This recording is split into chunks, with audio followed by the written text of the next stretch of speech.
Here's one of my favorite obsessions, Chinese, and I was totally fascinated by this language. Just the fact that we occasionally have 28 or 26, 22 letters, but the Chinese have 50,000 characters. 50,000 characters. Now, of course, only 5,000 are actually most commonly in use today. But still, even 5,000 is a lot of characters, and I was wondering, what is the science behind their characters?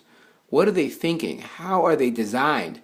What is the order? What is the sequence? What are the patterns that we can see in these letters?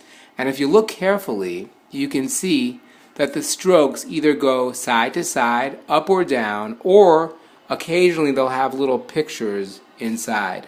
But basically the strokes, believe it or not, are uniform, although to many of us they look like Chinese, but they still have a certain uniformity because the scribes actually needed to write these letters fairly fast. And so they would memorize by hand, by heart, whether these letters or strokes should go up and down or side to side or perhaps have some kind of unique twist or angle to them. This is a piece from the Tao Te Ching, and of course at the time I took lots of books on the Tao out of the library at Columbia University to just see what was this text saying and why was it so special to these people. What was the secret behind this text? And the truth is, the fascinating thing, at least to me, is that there actually is a secret.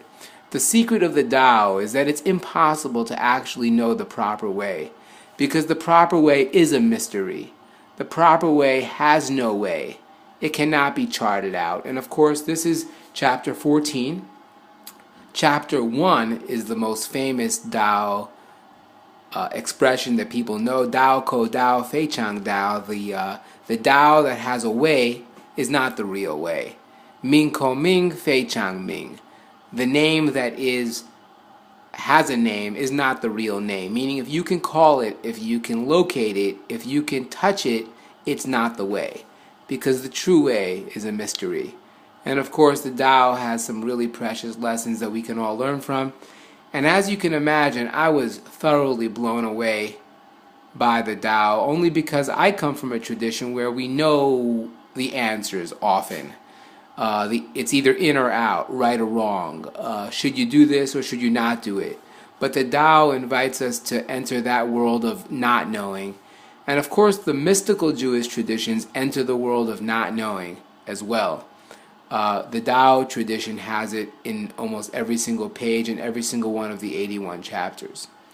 Here to the left, again, is some of the work in Tibetan. As I've said before, Tibetan was the hardest language, and I had to go over it over them over and over in many different ways to try to get these letters and sounds and shapes and ideas into my mind.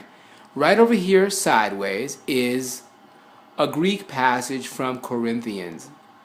Corinthians 13, which of course says that it's not important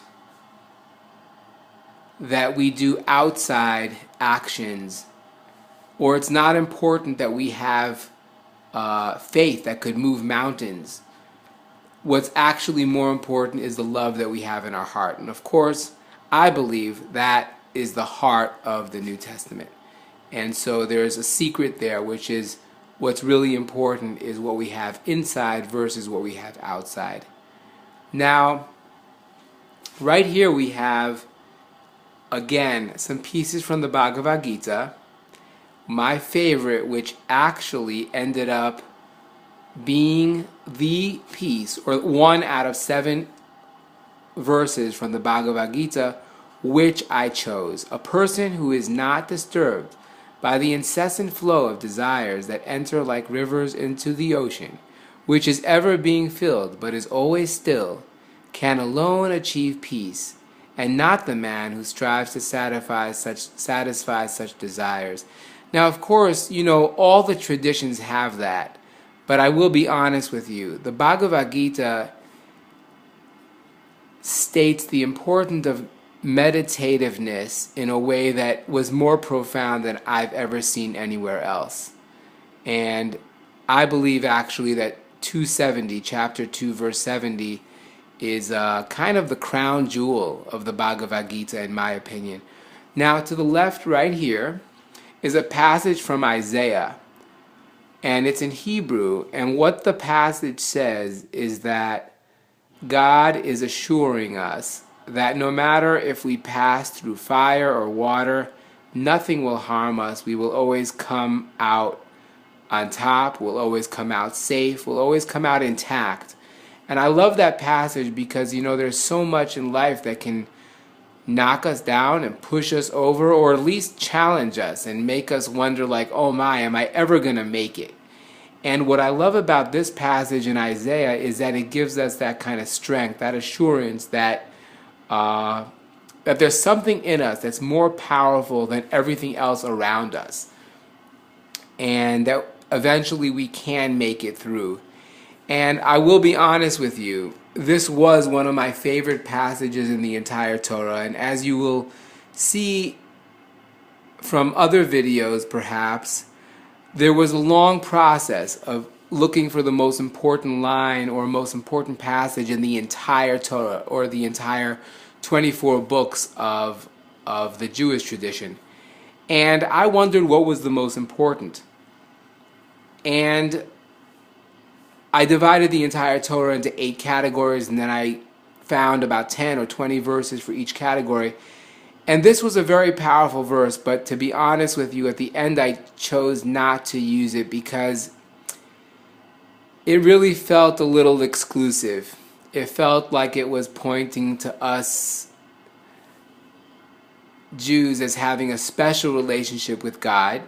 And although I love my tradition and I love how our tradition portrays the relationship with God, but I didn't feel I wanted to choose this as the piece that would represent the entire Torah, because I was hoping to find a verse which actually speaks to all people and could share a message to all people. And eventually I chose a verse from Ezekiel, which I felt was a better choice. Now, right below is again another version of the Greek from Corinthians 13. Just again, practicing, trying to do it again and again to get a sense of the flow of the letters and the beauty, and to get connected with the letters. Here again is some more Sanskrit. Again, just practicing, or perhaps other verses.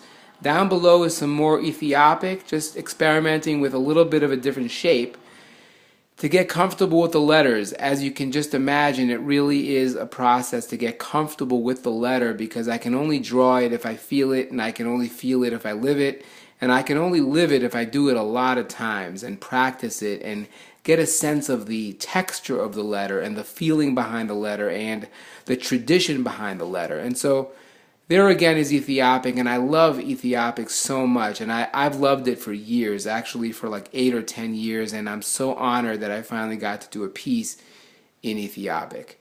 Here again is some more Sanskrit right there.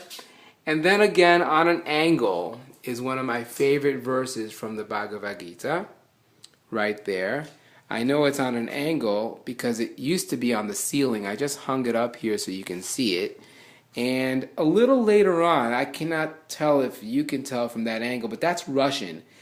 I actually wanted to choose a piece in Russian, or actually a Russian translation of a verse from the Sermon on the Mount. And at the end, I decided not to use it. It was actually very difficult to work with the Russian letters. They are very hard to work with. Anyway, right there is some more Ethiopic. Again, just writing it, put it on the ceiling, and I would look at it every day. Now, those other letters right up there are actually Georgian, which I've been in love with Georgian for years and years and years, and I'm again so honored that I got to do a piece in Georgian. It took a very long time to find the people, or the person finally, who was able to help me break into the language and actually understand what I am reading. Here again is some more Sanskrit. again, I would choose a couple different verses, and at some point I actually had to change my mind about which verse I would use. So there were some verses I was working with at one point, and then later on I kind of changed my mind. So here you go, a little quick glimpse of the of what's going on. You saw the Hebrew, you saw that's the Bhagavad Gita. There's some more of the Greek on an angle, and here is the Tao Te Ching, chapter 14. There's some of the alphabet. There's some more of the Bhagavad Gita in English so that I can actually get comfortable with the concepts that are being communicated. And there is our, that's the Arabic there at the end. Actually, that's the Persian, and the Arabic is right there.